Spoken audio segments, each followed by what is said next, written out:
Namaku Ali Saputra, biasa dipanggil Mas Ali. Saat ini aku sudah berusia 40 tahun lebih. Aku sudah menikah dan juga sudah punya 2 orang anak. Anak pertamaku perempuan, sekarang sudah duduk di kelas 6 SD. Sedangkan anak bungsuku laki-laki, sudah duduk di kelas 2 SD. Rumah tanggaku sebenarnya baik-baik saja. Aku, istriku, dan anak-anakku hidup cukup bahagia. Kehidupan kami secara ekonomi juga cukup mapan.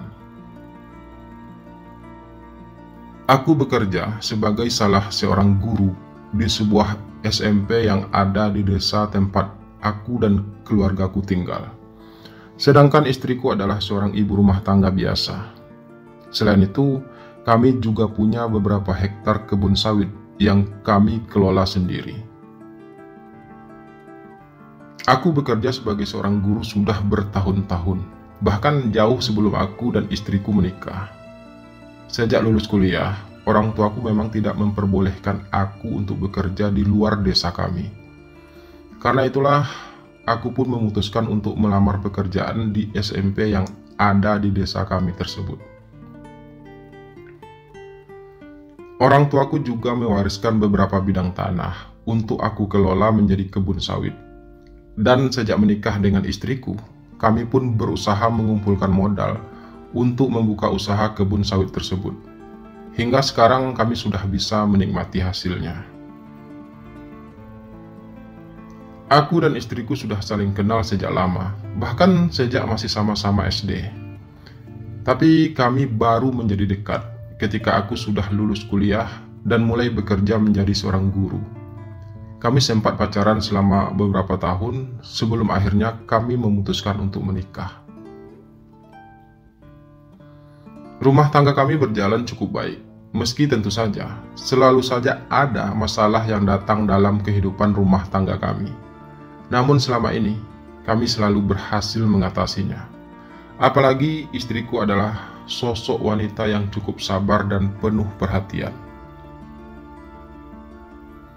Namun ada sebuah rahasia dari masa laluku yang selalu aku sembunyikan selama ini. Sebuah rahasia yang tidak diketahui oleh siapapun, baik istriku maupun keluarga besarku.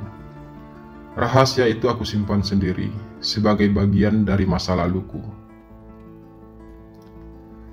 Aku berusaha meninggalkan hal tersebut. Aku berusaha untuk melupakannya. Aku berusaha untuk berubah. Meski kadang hal itu tidak mudah. Beruntunglah aku tinggal di desa dan jauh dari kota, sehingga segala godaan akan hal tersebut tidak terlalu sering datang. Ya, aku adalah seorang gay. Sejak SMA hingga aku kuliah di kota, aku sudah hidup menjadi seorang laki-laki gay. Aku sudah lama berpetualang di dunia tersebut. Aku juga sudah beberapa kali mencoba pacaran dengan laki-laki, meski hubunganku tak pernah bertahan lama. Sejak lulus kuliah dan mulai bekerja menjadi seorang guru, aku pun bertekad untuk meninggalkan dunia tersebut, dunia yang sebenarnya tidak pernah aku inginkan. Apalagi sejak orang tuaku terus memaksaku untuk segera menikah. Aku pun berusaha untuk bersikap dan bersifat sebagaimana layaknya seorang laki-laki normal. Hingga akhirnya, untuk pertama kalinya, aku mencoba berpacaran dengan perempuan. Dan perempuan itulah yang sekarang menjadi istriku. Meski jujur saja, sejak pacaran sampai sekarang, kami sudah punya 2 anak. Perasaanku pada istriku biasa-biasa saja. Aku tak pernah benar-benar jatuh cinta padanya. Hidupku memang penuh kepalsuan. Namun aku selalu berusaha untuk menikmati semua itu dan selalu berusaha untuk pura-pura bahagia.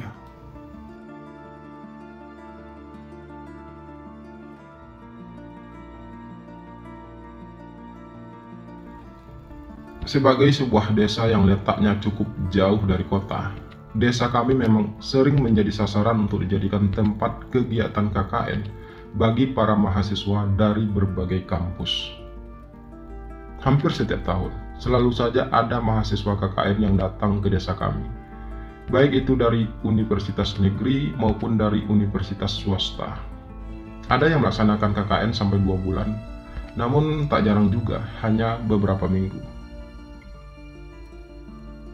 Sebagai seorang guru, tentu saja aku sering berurusan dengan para mahasiswa KKN yang datang ke desa kami tersebut setiap tahunnya. Karena biasanya salah satu sasaran kegiatan mahasiswa KKN yang datang ke desa kami adalah sekolah tempat aku mengajar. Aku sudah terbiasa menghadapi mereka semua, berkenalan, memberikan pelayanan yang terbaik, dan tentu saja bekerja sama dengan mereka untuk melakukan berbagai kegiatan yang mereka lakukan. Karena selain bekerja sebagai seorang guru, aku juga selalu aktif dalam kegiatan kepemudaan desa kami. Selama ini semua itu berjalan dengan baik.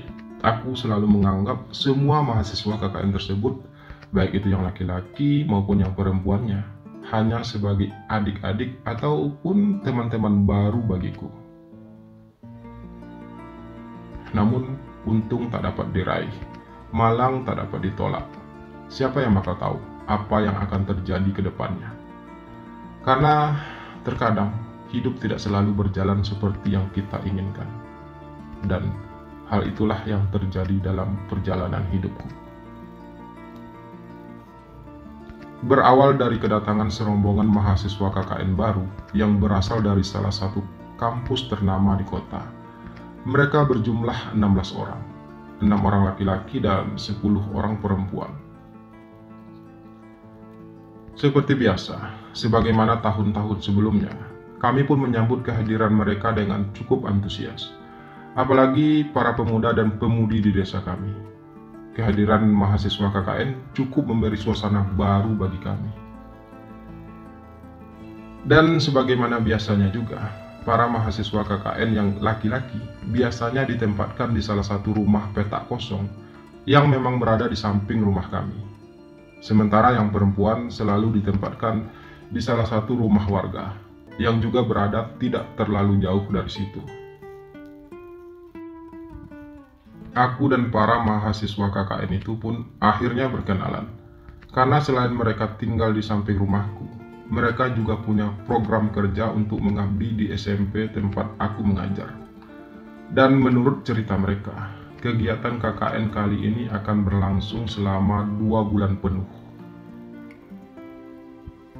Awalnya semua berjalan seperti biasa, benar-benar biasa. Kami para guru tetap menjalankan rutinitas kami seperti biasa. Para mahasiswa tersebut juga sudah mulai melakukan aktivitas mereka. Mereka saling berbagi tugas. Ada yang membantu guru di sekolah SD dan SMP yang ada di desa kami, ada yang melakukan kegiatan di masjid, dan tentu saja ada yang berada di kantor desa untuk membantu beberapa pekerjaan di sana. Dari situlah aku mengenal Riko, salah seorang mahasiswa KKN tersebut. Kebetulan, Riko memang sering ditugaskan di SMP tempat aku mengajar. Selain tentunya, kami juga sering bertemu di rumah, karena tempat tinggalnya yang bersebelahan dengan rumahku. Selain memiliki wajah yang tampan, postur tubuh yang cukup atletis, Riko juga terlihat pintar dan cukup aktif. Dia juga mudah akrab dengan siapa saja. Hampir semua kami, para guru, sudah mengenal dan dikenal oleh Riko. Aku bahkan dengan Riko sudah sering mengobrol. Meskipun awal-awalnya kami hanya mengobrol biasa, obrolan basa-basi antara 2 orang yang baru saja saling kenal. Namun lama-kelamaan, obrolan kami mulai menjurus ke arah pribadi. Riko cukup terbuka, bercerita tentang kehidupannya dan juga tentang keluarganya. Dan hal itu membuat kami jadi semakin dekat dan akrab. Riko sudah tahu kalau aku sudah menikah dan sudah punya anak. Tentu saja aku yang bercerita padanya. Tapi sepertinya hal itu tidak menyurutkan langkah kami untuk lebih saling mengenal. Entah mengapa, tiba-tiba aku merasa nyaman ngobrol bersama Riko. Aku jadi betah berlama-lama di sekolah, hanya untuk sekedar menghabiskan waktu mengobrol berdua bersama Riko. Bahkan di rumah pun kami juga jadi sering mengobrol.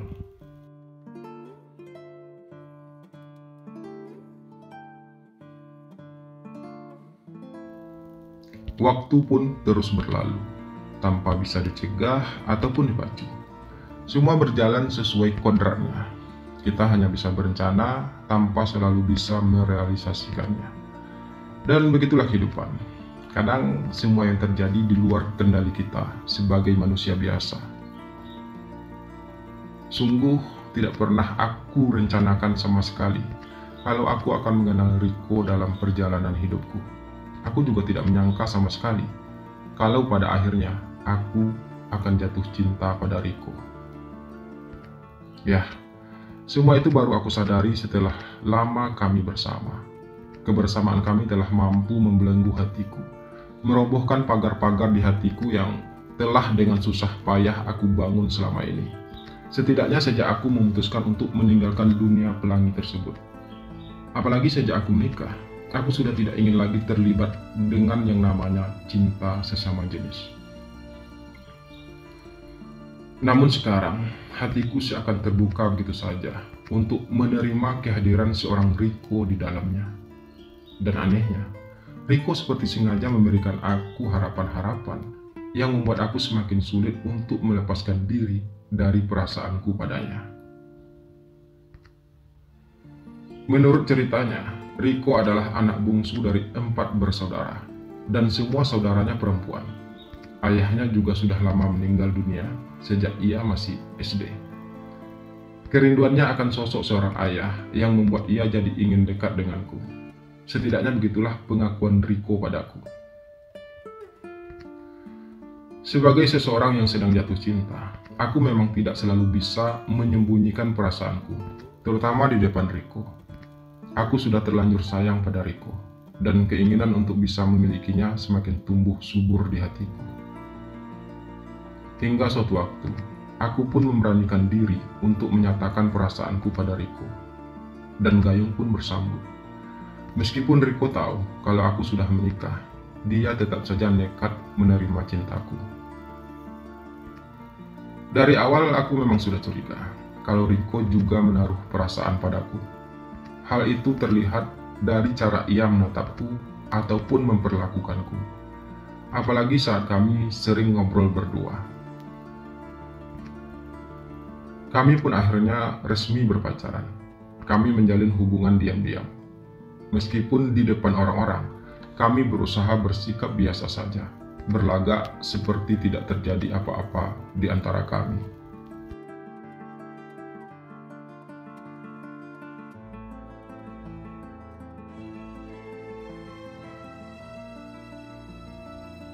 Pada suatu malam, istri dan anak-anakku sedang berada di rumah tantenya yang berada di desa tetangga. Desa tersebut berjarak lebih kurang 15 km dari desa kami. Kebetulan saat itu ada acara pesta pernikahan keluarga istriku di sana. Aku sengaja pulang lebih cepat dan tidak ikut menginap di sana, karena harus menjaga rumah, dan juga karena aku harus bekerja keesokan harinya. Setidaknya begitulah alasanku pada istriku waktu itu. Karena hanya sendirian di rumah, terbersit di benakku untuk mengundang Rico datang ke rumahku. Aku pun mencoba mengirimkan pesan padanya. Dan di luar dugaanku, Rico pun bersedia untuk datang. Dia beralasan kepada teman-temannya kalau ia ada urusan tentang sekolah denganku. Ia datang sendirian ke rumahku. Aku pun mempersilahkan ia masuk. Kami ngobrol sejenak sebelum akhirnya aku nekat mengajak Rico masuk ke kamarku. Dan Rico pun tidak menolak sama sekali.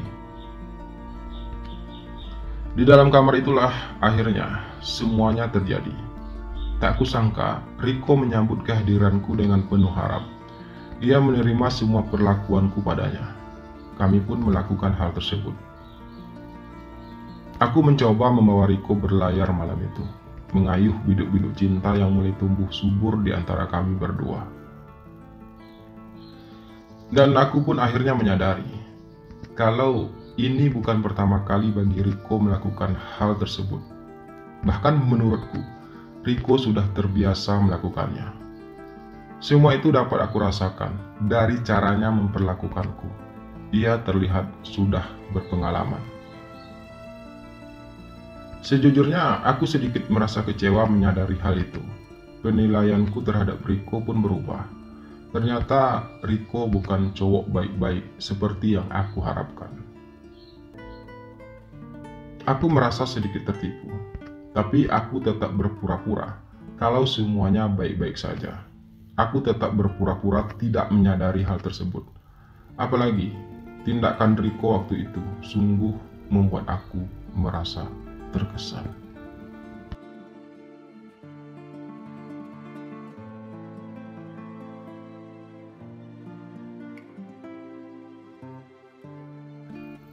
Hari-hari selanjutnya, hubunganku dan Riko kian erat dan tak terkendali. Kami selalu mencari-cari waktu dan mencuri-curi kesempatan untuk kami bisa menghabiskan waktu berdua. Dan bahkan pernah beberapa kali aku nekat membawa Riko ke kota dengan menggunakan mobilku. Tentu saja tanpa diketahui oleh siapapun. Meskipun aku tahu kalau Riko bukanlah cowok baik-baik seperti yang aku harapkan. Tapi aku sudah tidak peduli lagi. Aku sudah terlanjur terlena dengan perasaan cintaku pada Riko. Saat ini, prioritasku hanyalah Riko. Aku hanya ingin menghabiskan waktu bersama Riko. Aku hanya ingin menikmati indahnya cintaku bersama Riko. Hanya itu. Hingga tak terasa, 2 bulan pun berlalu sejak Riko datang ke desa kami. Hampir sebulan pula lamanya sejak aku dan Riko menjalin hubungan asmara. Dan kini tibalah waktunya bagi Riko dan teman-teman KKN-nya untuk segera pergi dari desa kami. Pada malam perpisahan, aku dan Riko pun kembali bertemu. Kali ini kami bertemu di sebuah pondok di tengah-tengah kebun sawit. Aku berharap malam itu akan menjadi malam paling indah bagi kami berdua sebelum kami akan berpisah esok harinya. Aku ingin kita putus, Mas Ali. Begitu ucap Riko saat kami sudah duduk di dalam pondok tersebut. Putus? Kenapa? Tanyaku sedikit heran. Keningku berkerut. Karena memang sudah saatnya kita mengakhiri semua ini. Karena besok saya akan pergi dari desa ini. Balas Riko terdengar tenang. Jadi kita putus begitu aja setelah semua yang kita lakukan bersama? Tanyaku lagi, masih dengan nada heran. Lalu apa yang Mas Ali harapkan dari semua ini? Balas Riko. Mas sendiri kan tahu kalau Mas sudah punya istri dan anak. Lanjutnya. Jadi hubungan kita ini nggak mungkin bisa dilanjutkan lagi. Lanjutnya lagi. Jadi, kamu hanya memanfaatkan saya selama ini. Suaraku mulai gusar. Selama ini, saya juga tidak meminta apa-apa dari Mas Ali kan? Jadi, bagian mana menurut Mas Ali, saya memanfaatkan Mas Ali? Balas Riko dengan penuh tanya. Tapi, aku sudah terlanjur jatuh cinta sama kamu, Riko. Aku sayang banget sama kamu. Ucapku sedikit menghibah. Itu bukan urusan saya, Mas. Mas sendiri kan yang mulai. Balas Riko santai. Tapi kamu yang memberi aku peluang, Riko. Kalau saja dari awal kamu tidak memberi aku harapan, semua ini pasti tidak akan terjadi. Ucapku kemudian, masih dengan nada kesal. Sudahlah, Mas. Saya tidak mau berdebat lagi tentang hal ini. Bagi saya, hubungan kita sudah berakhir mulai malam ini. Terserah Mas mau terima atau tidak. Balas Riko, sedikit kasar. Dan setelah berkata demikian, Riko pun segera pergi meninggalkanku sendirian dalam kekalutan yang tak menentu. Aku hanya bisa termangu memikirkan semua itu. Sekali lagi, aku merasa tertipu. Betapa bodohnya aku selama ini membiarkan semua itu terjadi.